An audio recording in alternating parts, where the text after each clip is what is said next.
नमस्कार। Candid conversations के नए एपिसोड में आपका स्वागत है। आज मंगलवार है और हम लोग हर बार की तरह प्रोफेसर अभय कुमार दुबे साहब से बात करेंगे। जो इस समय की सबसे बड़ी हलचल है वो राहुल गांधी ने कहा था कि मैं एक एटम बम फोड़ने वाला हूं, और वो जो फूटा तो सच में हलचल तो काफी हुई है और कुछ लोगों की कुर्सियां हिली हैं, लेकिन जो सबसे बड़ी बात हुई कि लॉजिक मर गया है। मैं इसलिए कह रहा हूं कि जो हमारे मुख्य चुनाव आयुक्त साहब हैं उन्होंने संडे के दिन परसों एक प्रेस कॉन्फ्रेंस की। शायद वो ना करते तो मुझे लगता है कि ठीक होता, लेकिन उन्होंने जो किया तो लॉजिक ने दम तोड़ दिया। उन्होंने जैसे जैसे जवाब दिए और जिन बातों के जो उत्तर दिए और उसका जिस तरीके से पोस्टमार्टम हो रहा सोशल मीडिया पर, भाजपा खामोश हो गई है। शुरू में तो उनके बचाव में काफी कुछ कह रही थी, लेकिन उसकी प्रेस कॉन्फ्रेंस के बाद भाजपा शांत है। अब उसके पास भी कहने के लिए कुछ नहीं बचा है। और सबसे बड़ी बात यह है कि जो विश्वास है लोगों का वो चुनाव आयोग और ये जो संस्था है निर्वाचन आयोग उससे हिल गया है। बात यहां तक आ रही है कि अब प्रधानमंत्री नरेंद्र मोदी की कुर्सी पर भी सवाल है कि क्या वो इलेक्शन उन्होंने सच में जीता था या वो कुछ और नतीजा होना था आया कुछ और नतीजा। ऐसे में सर क्या लगता है कि जरूरी नहीं है कि इन लोगों को कुर्सी छोड़ देनी चाहिए और फिर से नए चुनाव में जाएं, नए लोग आए, नई व्यवस्था बने, शुद्ध वोटर लिस्ट बने और एक नए सिरे से इस पूरी प्रक्रिया को देखा जाए। आपका सर मैं इस प्रेस कॉन्फ्रेंस के ऊपर आपका वक्तव्य चाहता हूं। देखिए, जो इतिहास बताता है वो ये है कि कुर्सी कोई नहीं छोड़ता है।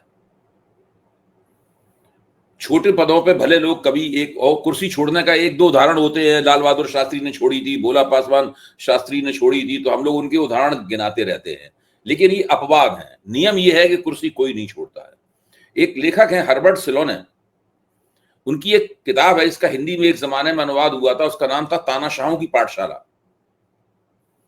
तो उसमें हर्बर्ट सिलोने कहते हैं कि तानाशाह कुर्सी से मुंह पर चांटा खाकर नहीं उतरता, वो अपने पिछवाड़े लात खाकर उतरता है। वो ये कहते हैं। तो जो भी मतलब कुर्सी छोड़ने की उम्मीद हमें उसी से की जा सकती है, उसी से कर सकते हैं जो कि लोकतांत्रिक मिजाज का हो। हालांकि लोकतांत्रिक मिजाज के लोग भी कुर्सी नहीं छोड़ते हैं। मैं आपको उदाहरण बताता हूं। जवाहरलाल नेहरू की इतनी आलोचना भाजपा करती है, मैं उससे सहमत नहीं हूं, लेकिन 1962 के चीन युद्ध में पराजय के बाद प्रधानमंत्री को अपनी कुर्सी छोड़ देनी चाहिए थी, या छोड़ देने का प्रस्ताव रखना चाहिए था। उन्होंने नहीं छोड़ी। उनका शायद संभवतः 64 में देहांत हुआ उनका, तब तक वो प्रधानमंत्री थे। जवाहरलाल नेहरू बहुत बेहतरीन प्रधानमंत्री थे, इसमें कोई शक की बात नहीं है। जो भारत आज है और हम लोग जिन लोकतांत्रिक आजादियों को उपभोग कर रहे हैं, उनमें नेहरू जी की बड़ी भूमिका थी, संविधान की भूमिका थी नेहरू जी की, और उनके सरदार पटेल, अंबेडकर और दूसरे साथियों की भूमिका थी उसमें। लेकिन चीन से भारत पराजित हो जाए, भारतीय फौजें भागें वहां से लौटकर और चीनी फौजें अंदर घुसाएं, फिर वापस चली आए अपनी मर्जी से। अगर वो अपनी मर्जी से वापस नहीं जाती तो और भी ज्यादा जमीन उनके कब्जे होती, लेकिन नेहरू जी ने कुर्सी नहीं छोड़ी। इंदिरा जी के खिलाफ जब अदालत ने फैसला दिया कि उनका चुनाव जो है वो अवैध है, इंदिरा जी ने कुर्सी नहीं छोड़ी। तो कुर्सी कोई नहीं छोड़ता है। और ये लोग तो वो लोग थे जिनमें कुछ लोकतांत्रिक मर्यादाएं थी। नरेंद्र मोदी कुर्सी कैसे छोड़ेंगे? अमित शाह कैसे कुर्सी छोड़ेंगे? छोड़ ही नहीं सकते हैं कुर्सी। यहां तक कि कुर्सी तो सबसे पहले जो ज्ञानेश कुमार जी हैं उनको इस्तीफा दे देना चाहिए अपने पद से। क्योंकि आप देखिए ना, मोदी सरकार में एक वरिष्ठतम मंत्री, मेरे ख्याल से राजनाथ सिंह के बाद उन्हीं का नाम आता है, नितिन गडकरी का, और सबसे ज्यादा कर्मठ और प्रभावी मंत्री उन्हें माना जाता है। उन नितिन गडकरी ने राजदीप सरदेसाई से बातचीत करते हुए क्या कहा है? उन्होंने पूरे सोशल मीडिया में वो क्लिप जो वायरल हो रहा है, वो बता रहे हैं कि इसी चुनाव में उनकी अपने लोकसभा निर्वाचन क्षेत्र में 3.5 लाख वोट काटे गए, और ऐसे वोट काटे गए जिन्हें उनका समर्थक माना जाता था। ये सब साफ साफ उन्होंने बात कही है। तो राजदीप सरदेसाई से पूछते हैं तो आपके खिलाफ साजिश हुई? बोले मैं किसी का नाम नहीं लूंगा, मैं कुछ नहीं कहूंगा, लेकिन ये हुआ है, यहां तक कि मेरे भांजे तक का वोट काट दिया गया। ये सब बातें वो बोल रहे हैं। इससे क्या स्पष्ट होता है कि 2024 के चुनाव में हराने और जिताने के लिए, चुनाव हराने या जिताने के लिए कुछ इस तरह के काम हुए थे जो कि संविधान सम्मत नहीं थे, जो कानून सम्मत नहीं थे।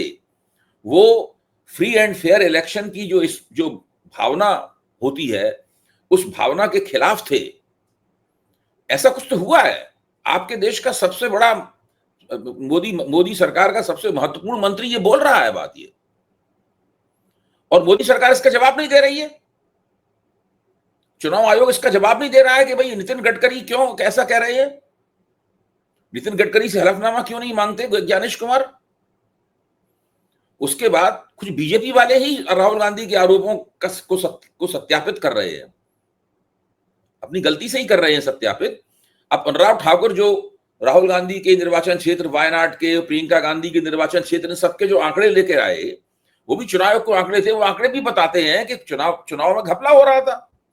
कहीं वो घपला कामयाब रहा, कहीं वो घपला कामयाब नहीं रहा। न वायनाड में कामयाब हो पाया, न प्रियंका गांधी के चुनाव में कामयाब हो पाया, और न नितिन गडकरी के चुनाव में कामयाब हो पाया। लेकिन इन लोगों को हराने की पूरी कोशिश की गई। तो भाजपा का जहां तुक्का लग गया, जहां दांव लग गया, वहां उसने चुनाव जीत लिया। जहां दांव नहीं लग पाया, वहां वो चुनाव नहीं जीत पाई। तो मोदी जी जो 4 जून को जो खिसियाई हंसते हुए अपने भाजपा के मुख्यालय पहुंचे थे, उसके पीछे यही था। आप सोच रहे होंगे कि पता नहीं क्या चक्कर हुआ, हमने तो इतना बढ़िया इंतजाम किया था 300 350 सीटें जीतने का, और हम बहुमती खो बैठे। और साउथ की गनीमत उन्हें लग रही होगी कि चले भैया अच्छा हुआ, कम से कम 240 सीटें तो आ गई, वरना भारतीय जनता पार्टी 175 सीटों की पार्टी थी, उसे 175 से 180 सीटें मिलनी चाहिए थी। मैं आज स्वीकार करता हूं पब्लिक इंडिया पे, मैंने, आनंद जी ने, आप सब ने लगातार ये बात कही कि भारतीय जनता पार्टी को 250 सीटें से ऊपर नहीं मिलेगी। मिली 240 के करीब सीटें, तो हम लोगों की बात रह गई। लेकिन हम लोग भी भाजपा के खिलाफ, मोदी के खिलाफ जो एंटी इनकम्बेंसी थी, उसको कम करके आंक रहे थे। दरअसल ये 175 सीटों की पार्टी थी 2024 के चुनाव में, और अगर इसको 175 सीटें मिलती, यानी 75-78 सीटें और हारती है, तो इस वक्त कांग्रेस के नेतृत्व में देश में गठजोड़ सरकार चल रही होती, जो आज भाजपा के नेतृत्व में चल रही है।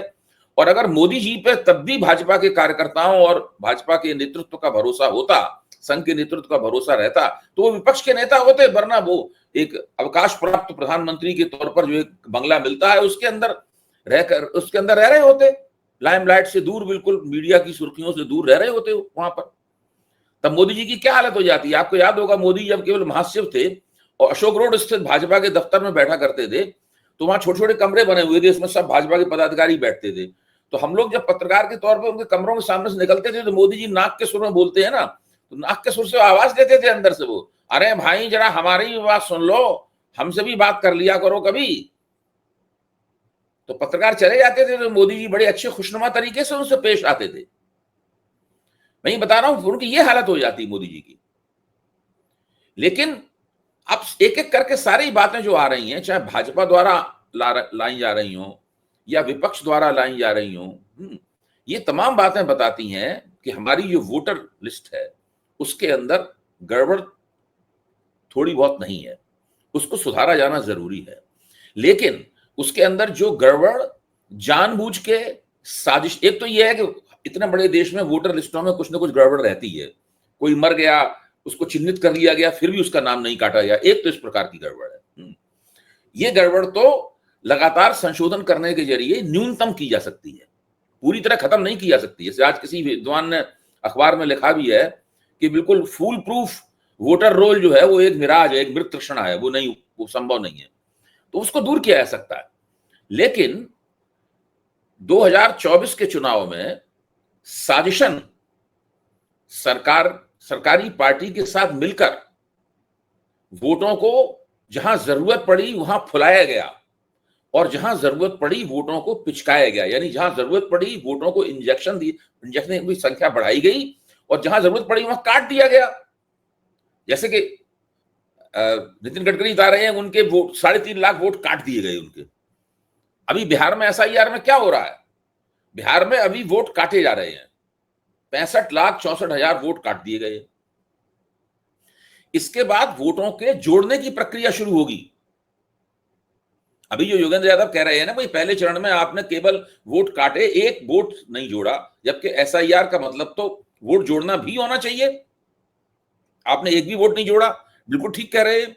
लेकिन मेरा मानना यह है कि अब चुनाव आयोग वोट काटेगा कम, जोड़ने की तरफ ज्यादा ध्यान देगा, और जोड़ने की प्रक्रिया भी उसकी जो 1960 का लोक प्रतिनिधित्व कानून है उसके नियमानुसार नहीं होगी, वो ज्ञानेश कुमार के अपने नियम हैं, कुछ उनके मुताबिक होगी।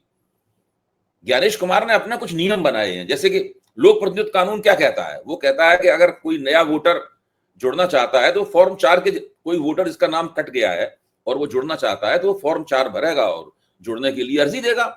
ज्ञानेश कुमार कह रहे नहीं, फॉर्म 6 भरिए। फॉर्म 6 तो उनके लिए जो फर्स्ट टाइम वोटर है ही नहीं, उसके लिए जो अभी तक वोटर था। तो इस तरह की बहुत सारी गड़बड़ियां कर रहे हैं वो। देखिए, देश में आज तक कोई एसआईआर नहीं हुई है, भाजपा ये भी झूठ बोल रही है। रिवीजन्स हुए हैं, लेकिन इंटेंसिव रिवीजन जिसको बोल रहे हैं, मतलब एसआईआर, स्पेशल इंटेंसिव रिवीजन, ऐसा कोई नहीं हुआ है आज तक। जो आज से 2003 में यानी 23 साल पहले हुआ था, उसमें भी लोगों से फॉर्म्स नहीं मांगे गए थे, कुछ भी नहीं मांगा गया था। वो एसआईआर नहीं थी, आज जैसी एसआईआर नहीं थी वो। ये कह रहे हैं कि भारत में एसआईआर होती रही है, नहीं होती रही है इस तरह की एसआईआर। वोटर लिस्टों में संशोधन होते रहे हैं, संशोधन करने जरूरी हैं, संशोधन की प्रक्रिया हर चुनाव से पहले चलती है। पर इसमें तो चुनाव आयोग ने खुद अपने ऊपर ही बंदिश लगाई थी कि वो बिहार में चुनाव के दौरान या चुनाव से बहुत कम अवधि में कोई रिवीजन नहीं करेगा। अपने ऊपर लगाई गई इस नियम को भी चुनाव आयोग ने तोड़ दिया। तो इतनी गड़बड़ियां हैं। चुनाव योगेंद्र यादव ने 10 सवाल पूछे हैं। मेरा तो मानना यह है कि थोड़ा दिमाग लगाया है तो 100 सवाल पूछे जा सकते हैं चुनाव आयोग से, और जैसा कि जाहिर है कि किसी चीज का भी जवाब नहीं देगा। जी सर मेरा सवाल यह है कि ठीक है, इतने बड़े देश में, वास्ट देश है, अलग बोली भाषा, अलग तरीके के लोग, कहीं पढ़े लिखे ज्यादा, कहीं पढ़े लिखे कम, दुर्गम रास्ते, बहुत तरीके की चुनौतियां हैं यहाँ पे। लेकिन जो चुनाव आयोग का ये एटीट्यूड या ये जवाब है कि हम तो जी गलत लिस्ट पब्लिश करेंगे, अगर आप 30 दिन में सही करा पाइए तो सही करा लीजिए, पॉलिटिकल पार्टीज के ऊपर है कि वो त्रुटि सही कराते हैं, नहीं तो हम तो ऐसे ही करेंगे। हम जो शॉर्ट समरी रिवीजन होता है हम उसमें भी गलत करेंगे, एसआईआर करेंगे हम उसमें भी गलत करेंगे। अब 30 दिन में अगर आपको सही करना हो तो आप लोग कर लीजिए। बिल्कुल ठीक कह रहे हैं आप देखिए ना, ये भी ज्ञानेश कुमार का नियम है। ज्ञानेश कुमार का नियम यह है कि देश में वोटर लिस्टें सही हो, इसकी जिम्मेदारी उन्होंने वोटरों और राजनीतिक दलों पर डाल दी है। अच्छा, पहली बात यह है कि वो राजनीतिक दलों के प्रति जवाबदेह नहीं है। वो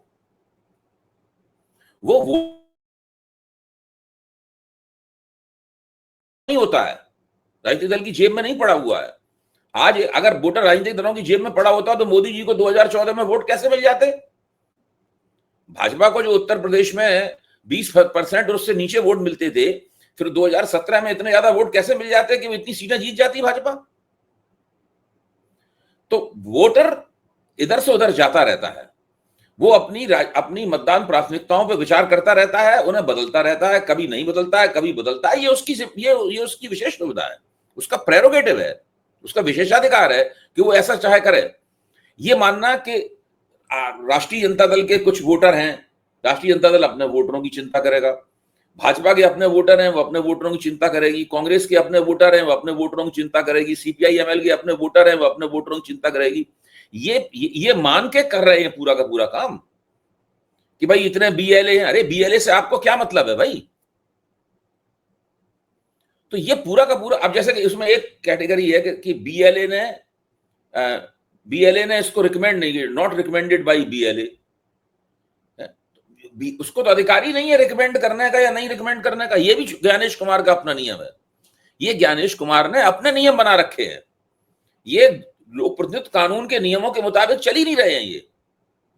ये स्थिति है जी। कुल मिलाकर के आज सदन में जो है वो विपक्ष ने कल एक कॉन्स्टिट्यूशन क्लब में एक प्रेस कॉन्फ्रेंस की, ज्वाइंट प्रेस वार्ता की, और आज वो लोग बड़े बैनर्स और बड़े पोस्टर्स के साथ इन तीनों चुनाव आयुक्तों की फोटो के साथ वोट चोर का नाम लिख करके ये लोग प्रदर्शन कर रहे हैं। ये स्थिति दुखद है और जाहिर सी बात है कि बहुत कुछ हिल रहा है। और नरेंद्र मोदी को आप अगर जब से पिछले साल 4 जून से देखें तो हमेशा शेकी ग्राउंड पर रहे हैं, बहुत ही कुछ कॉन्क्रीट उनका बन नहीं पा रहा है। एक सा समस्या अमेरिका से भी चल रही है अमेरिका के जो व्हाइट हाउस के एडवाइजर हैं, उनका नाम है पीटर नवारो, उन्होंने कहा है कि अगर भारत को लगता है कि उसको स्ट्रेटेजिक पार्टनर की तरह ट्रीट किया जाना चाहिए तो उसको उस तरीके का व्यवहार भी करना चाहिए। और वो मैं किस रेफरेंस से पूछ रहा हूं कि जब आप गौतम अडानी का नोटिस जो अमेरिका से आया, अगर आप 6 महीने तक वो नोटिस नहीं सर्व करेंगे तो अमेरिका ये बात कहेगा कि अगर आपको लगता है कि हमारी दोस्ती रहे तो आपको भी दोस्त की तरह से बिहेव करना पड़ेगा। इस पे सर मैं आपका जवाब चाहूंगा कि जो अमेरिका से रिश्ते हैं वो क्या अडानी जी उसमें एक बहुत बड़ा कांटा बने हुए हैं? निश्चित रूप से लंबा इतिहास लिखा है भारत अमेरिका और उसमें जो टैरिफ फंसा रहता है उसके ऊपर।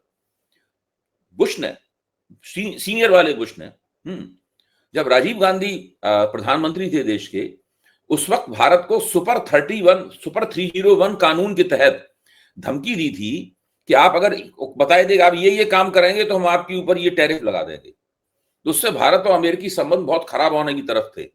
राजीव गांधी ने मना कर दिया कि हम अमेरिका का राष्ट्रपति को फोन करेंगे ना उनसे हम बातचीत करेंगे, हम कुछ नहीं करेंगे, उनको जो मन में आया करते रहे, हम कोई परवाह नहीं करते उसकी। बाद में काफी दिन तक दोनों के बीच में रस्साकशी चलती रही। भारत ने पलकें अपनी नहीं झपकाई और राष्ट्रपति बुश ने ही फिर कहा कि भारत के ऊपर इतने टैरिफ लगाना हम लोगों के हित में नहीं है, इससे अमेरिका को कोई फायदा नहीं होगा, मैं वापस लेता हूं इसको। तो सुपर 301 जो कानून था उसके तहत भारत को धमकी दी थी, अमेरिका ने अपनी तरफ से उस धमकी को कूड़ेदान में डाल दिया। आप सोचिए, ये हो चुका है भारत के साथ में। बहुत बुरी हालत थी भारत अमेरिकी संबंधों की। मोदी जी क्या कर रहे हैं? मोदी जी ने अघोषित रूप से ट्रंप को यह आश्वासन दे दिया है कि हम रूस से तेल फिलहाल नहीं खरीदेंगे। इसीलिए ट्रंप ने कहा कि भारत रूस से तेल नहीं खरीदेगा, इसलिए हो सकता है कि हम वो 25% की पेनल्टी न लगाएं। आप सोचिए ये कितना अपमानजनक है कि भारत के ऊपर एक देश, दूसरा देश जो कह रहा है कि हम आपके ऊपर दंड देंगे, आपको दंड दे रहे हैं। पेनल्टी मींस हम आपको सजा दे रहे हैं, ये दंड स्वरूप लगाई जा रही है भारत को 25%। और ये सिर्फ कुनमुना रहे हैं, भारत के अंदर प्रदर्शन हो रहे हैं। आरएसएस योजना बना रहा है कि भारत के अंदर अमेरिका के खिलाफ प्रदर्शन किए जाएं। इससे अमेरिका के ऊपर क्या असर पड़ता है? मान लीजिए दिल्ली में अमेरिका एंड अचानक वियतनाम, सारी दुनिया में कितने अमेरिका के खिलाफ प्रदर्शन होते थे? क्या अमेरिका की नीति उससे निर्धारित होती थी? जब भारत के खिलाफ प्रदर्शन हो गया उससे भारत की नीति उससे प्रभावित होगी? बिल्कुल नहीं प्रभावित होगी। ये तो कोई भी पार्टी ऐसे प्रदर्शन आयोजित कर सकती है, संघ भी आयोजित कर सकता है, भाजपा भी आयोजित कर सकती है। तो ये सब जो पूरा हो रहा है, आपने कहा ना मोदी लगातार शेक इन ग्राउंड पे, बिल्कुल आपकी बात सही है ना। उनकी विदेश नीति ठीक है,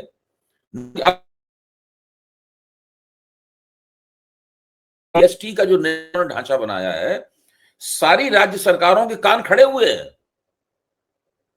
राज्य सरकार को सैकड़ों हजार करोड़ रुपए के राजस्व का नुकसान होने वाला है। जी, आज है पेपर में 7,000 से 9,000 करोड़ का बड़े जो राज्य है उनको नुकसान हो रहा है जीएसटी के नुकसान इशू होगा। से। अच्छा, अब वो राज्य इसके ऊपर नए जीएसटी के ढांचे पे क्यों हाँ करेंगे? राज्यों के मुंह में तो खून लग चुका है, वो जीएसटी के जरिए बड़े पैमाने पर राजस्व बटोरते हैं। अब इतना राजस्व जब कम हो जाएगा तो भाजपा की राज्य सरकारें भी नहीं चाहेंगी कि ऐसा हो, क्योंकि भाजपा की राज्य सरकारों के लिए भी तो मुश्किल पड़ जाएगी। भाई आज महाराष्ट्र की सरकार, महाराष्ट्र जो अमीर प्रांत माना जाता है, लाड़की बहन योजना में जो वायदे किए थे उनको पूरा नहीं कर पा रही महाराष्ट्र की सरकार। आज पूरा हिंदुस्तान टाइम्स में विश्लेषण आया है कि लाड़की बहन योजना क्यों नहीं आगे बढ़ पा रही, कहां फंसी हुई है लाड़की बहन योजना, जिसके नाम पे माना जाता है कि उन्होंने चुनाव जीता था। एकनाथ शिंदे की योजना थी वो, उसका फायदा पूरे महायुति को प्राप्त हुआ। तो अब जब जीएसटी की वजह से महाराष्ट्र के पास राजस्व और कम हो जाएगा तो लाड़की बहन योजना को सबसे पहले वो कूड़ेदान में फेंकेंगे। तो सरकारें चुनाव के दौरान किए गए अपने वायदे भी पूरे नहीं कर पाएंगी इसमें। तो देखिए ये पूरी अर्थव्यवस्था बहुत खराब स्थिति में है। विदेश नीति के मामले में मोदी सरकार ढक्कन है, पूरी तरह ढक्कन है। रक्षा नीति के मामले में झूठे वायदे किए जा रहे। भाई आज मोदी 11 साल तक सत्ता में रहने के बाद कहते हैं कि हम अपने आप को एक बड़ा एयर डिफेंस सिस्टम देंगे, सुदर्शन चक्र। 11 साल लग गए आपको ये सोचने में भी। क्या कर रहे थे अभी तक आप? मोदी जी ने लाल किले में भाषण इस तरह दिया है जैसे कि वो अभी 1 हफ्ते पहले ही उन्होंने शपथ ली हो प्रधानमंत्री पद की, जीवन में पहली बार।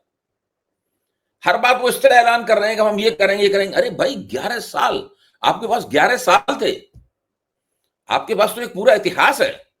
आपको तो सत्ता में आते ही सबसे पहले ये रिव्यू करना चाहिए था कि भारत की एयरफोर्स की मांगे क्या हैं, रक्षा सेनाओं की मांगे क्या हैं, किसको हम क्या दें, किसके लिए टैंक खरीदें, किसके लिए हवाई जहाज खरीदें, किसके लिए राइफलें खरीदें, गोला बारूद खरीदें, तोपें खरीदें, एयर डिफेंस सिस्टम लाएं, एवाक्स लाएं, ये सबसे पहले आपको वही मांग करनी चाहिए थी। आज आप कह रहे हैं 11 वर्ष बाद। रक्षा नीति की ये बुरी हालत है, विदेश नीति की हम लोग चर्चा कर चुके हैं, अर्थनीति की हम लोग चर्चा कर चुके हैं, और हमारे गृह मंत्री महोदय वो तो विफलताओं के देवता हैं, मैं कहूंगा। इससे ज्यादा विफलताएं किसी गृह मंत्री के हिस्से में नहीं आई, जो कि अमित शाह के हिस्से में आई हैं। लेकिन कोई ना जिम्मेदारी लेता है, ना कोई इस्तीफा देता है। एक साधारण व्यक्ति भी तो जिम्मेदारी नहीं लेता है इस देश के। अब ये नरेंद्र मोदी क्या जिम्मेदारी लेंगे? जी सर, अभी 4 दिन पहले नरेंद्र मोदी जी ने लाल किले की प्राचीर से भाषण दिया और उन्होंने काफी आरएसएस की तारीफ की और कि 100 साल में कितनी बड़ी संस्था और उन्होंने देश की आजादी में भी बहुत सारा काम किया। उसके बाद जो हुआ सर कि उपराष्ट्रपति चुनाव के लिए उन्होंने जो एक कैंडिडेट खोजा वो सीपी राधाकृष्णन साहब हैं। सीपी राधाकृष्णन साहब बहुत लाइमलाइट में नहीं रहते हैं, महाराष्ट्र के राज्यपाल थे, तमिलनाडु आरएसएस से आते हैं। मुझे सर ये समझना है कि सीपी राधाकृष्णन जी का जो पिक किया गया है वो ज्यादा तमिल प्रेम दिखाने की कोशिश है या आरएसएस प्रेम दिखाने की ज्यादा कोशिश है? देखिए, ये सारे के सारे हथकंडे हर चीज में हो सकते हैं। ये भी एक हथकंडा हो सकता है कि हम दक्षिण भारत से एक व्यक्ति को ले आए, तो उससे हो सकता है कि दक्षिण भारत के प्रति जो भारतीय जनता पार्टी, अब दक्षिण भारत में भारतीय जनता पार्टी के प्रति जो अनमनापन रहता है वो स्वीकार नहीं करता दक्षिण भारत, तो वो अनमनापन थोड़ा कम हो। इससे ये भी हथकंडा हो सकता है।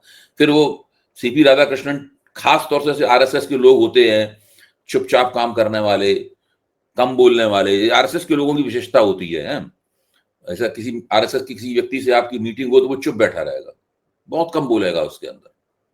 ये हमेशा संगठन के लोग, ये कम्युनिस्ट पार्टियों में भी देखा है, जो संगठन का व्यक्ति होता है ना, वो मास लीडर की तरह नहीं बोलता, वो चुप बैठा रहता है हमेशा। अब वहां पे जब मैं असम गया 1982 में, जब वहां पे आंदोलन चल रहा था चुनाव के बहिष्कार का, तो मेरी मुलाकात उन दोनों जो आंसू के नेता थे भृगु फूकन और प्रफुल्ल महंत से हुई। तो उसमें प्रफुल्ल महंत बोल रहे थे, भृगु फूकन बिल्कुल चुपचाप बोले ही नहीं पूरी मीटिंग में। तो हमने पूछा, भाई ये बंदा बोलता नहीं है कि नहीं है? वो ऐसा ही है, वो संगठन का आदमी है, संगठन का आदमी बोलता नहीं है। आरएसएस के लोग, आरएसएस संगठन, आरएसएस में सब लोग संगठन के हैं, वो बोलते नहीं है। इसी तरह के हैं राधाकृष्णन साहब। तो ये सब आइडियाज रहते हैं उसके पीछे कि हम इसके करने से ये फायदा मिल जाएगा, ये फायदा मिल जाएगा, भावना बदलेगी लोगों का। मुझे नहीं लगता कि इसके अंदर कोई ऐसी खास बात है। उन्हें उनकी ये, मैं इस मामले में सफल उन्हें कहूंगा कि उपराष्ट्रपति के मामले में संघ और मोदी के बीच में सहमति बन गई और बहुत तेजी के साथ बनी। लेकिन ये सहमति वो आज तक भाजपा के अध्यक्ष के नाम पर नहीं बना पाए हैं, क्योंकि उपराष्ट्रपति का पद शोभा प्रतिष्ठा वाला पद है, तो उसमें मिल गई, बन गई सहमति। लेकिन भाजपा के अध्यक्ष को तो पता नहीं क्या क्या करवाया जाएगा, उससे क्या क्या उसे करना पड़ेगा, वो किस तरफ पूरी राजनीति का पलड़ा झुका सकता है, मोदी की तरफ झुका सकता है, भागवत की तरफ झुका सकता है, पता नहीं। तो वो सहमति नहीं बनी। और ये सब अब जो नैरेटिव चलाया जा रहा है कि अब विपक्ष को बड़ी मुश्किल होगी राधाकृष्णन का विरोध करने में, क्योंकि वो ओबीसी से आते हैं, क्योंकि वो तमिलनाडु के हैं, क्योंकि वो ऐसे राज्यों में भी राज्यपाल रह चुके हैं, वहां के नेताओं से, तो उनको, तो विपक्ष को बहुत मुश्किल होगी। अरे विपक्ष भी दक्षिण भारत से एक आदमी खड़ा कर देगा। आज अन्नादुरई नाम चल रहा है, नाम चल रहा है।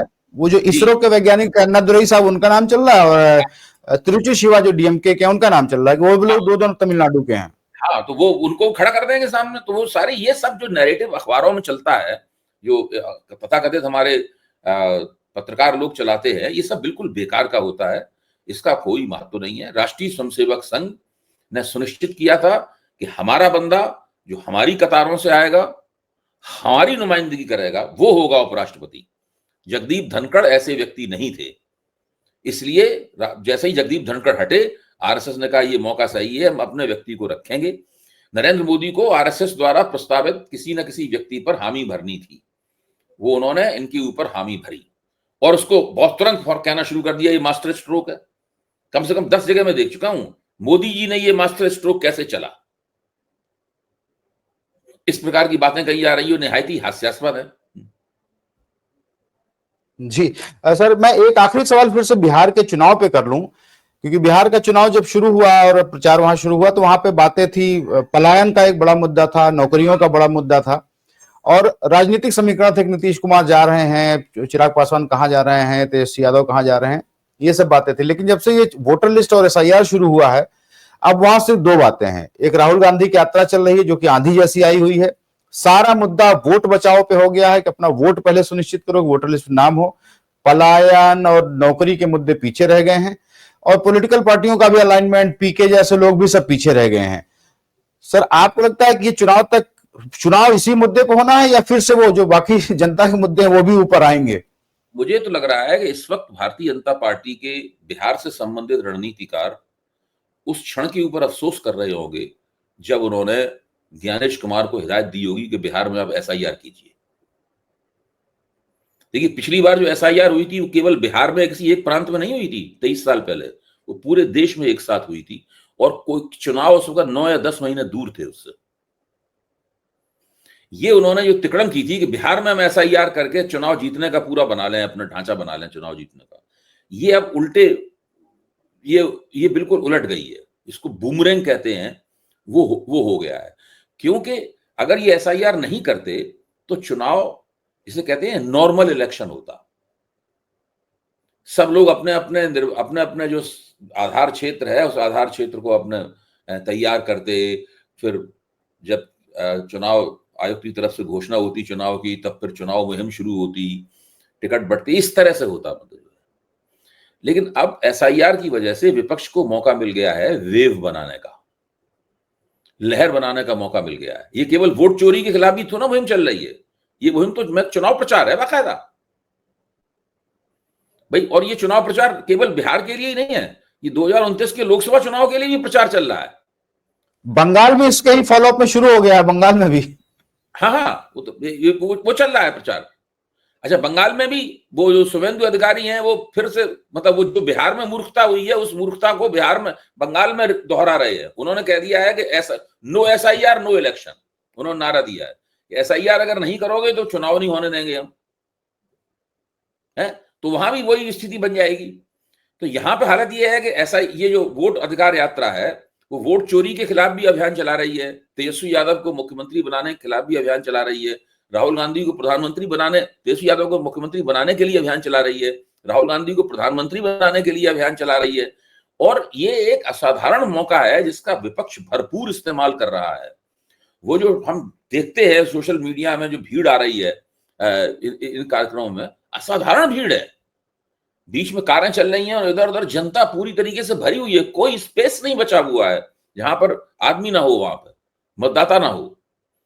तो ये सोच रहे होंगे कि ये हमने क्या गड़बड़ कर दी, अब हम इससे कैसे बचेंगे। जितना भी एंटी एनडीए वोट है वो सारा का सारा गोलबंद हो गया है, और उसमें से अब जो प्रो एनडीए वोट है, एनडीए समर्थक वोट है, उसका एक बहुत मामूली सा हिस्सा ही तो उसको अपनी तरफ खींचना है। जी, तो आज के लिए सर समय इतना ही था। बस मुझे लगता है कि जो एसआईआर का मकसद है वो शायद वोटर लिस्ट का शुद्धिकरण से ज्यादा एक कुछ लोगों को निकालो और ये संदेश दो कि घुसपैठिया हमने निकाल दिया। क्योंकि नरेंद्र मोदी का ये चुनाव, वहां पे लाल किले की प्राचीर से ये कहना है कि घुसपैठिए घुसपैठिए, ज्यादा मैसेज ये है कि घुसपैठिए हमने निकाल दिए, लिस्ट आ गई है, सुप्रीम कोर्ट ने आदेश। अभी तक तो अभी 65,64,000 में एक भी घुसपैठिया नहीं है भाई। 65,64,000 लोग जो निकाले हैं, एक तो व्यक्ति होता उसके बारे में कहते हैं इसको घुसपैठिया होने के कारण नाम काटा गया है, नहीं काटा गया है। अब देखा जाए कि ये अब किसी घुसपैठियों को निकालते हैं कि नहीं निकालते हैं भाई। घुसपैठिए कहां से आते हैं? बिहार में, नेपाल से आते हैं, आ सकते हैं घुसपैठिए। हाँ, बिहार जो है ज्यादातर लोग जो आते हैं वो नेपाल से आते हैं, बांग्लादेश से नहीं आते हैं। हाँ, तो वही मैं कह रहा हूं, अब देखिए कितने घुसपैठिए करते हैं। अभी तक तो एक चुनाव आयोग भी नहीं कह पाया कि फलाने व्यक्ति का नाम काटा गया, इसलिए काटा गया कि ये घुसपैठिया है। तो अभी तक तो घुसपैठिया का बिल्कुल कोई सबूत भी नहीं दे पाया आज तक चुनाव आयोग। जी, तो सुप्रीम कोर्ट के आदेश के अनुसार आज उसकी लास्ट डेट है, आज तक उनको लिस्ट लगा देनी है और लिस्ट आ चुकी है, वेबसाइट पर अपलोड है। पॉलिटिकल पार्टीज अपने अपने हिसाब से उन जो काटे हुए नाम उसकी विवेचना कर रही हैं और मुझे लगता है एक आध दिन में रिपोर्ट्स आना शुरू हो जाएंगी। रिपोर्टर्स कलेक्टिव भी लगा हुआ वहां पे, एडीआर भी लगा हुआ है। ये सब लोग बहुत ही गहन परीक्षण कर रहे हैं उसका। देखते हैं कि कितने लोग उसमें जिंदा निकलते हैं, कितने मुर्दा निकलते हैं और कितने घुसपैठिए निकलते हैं। तो आज के लिए इतना ही था। सर, हमसे बात करने के लिए बहुत धन्यवाद और दर्शकों का भी बहुत बहुत धन्यवाद। Thank you so much.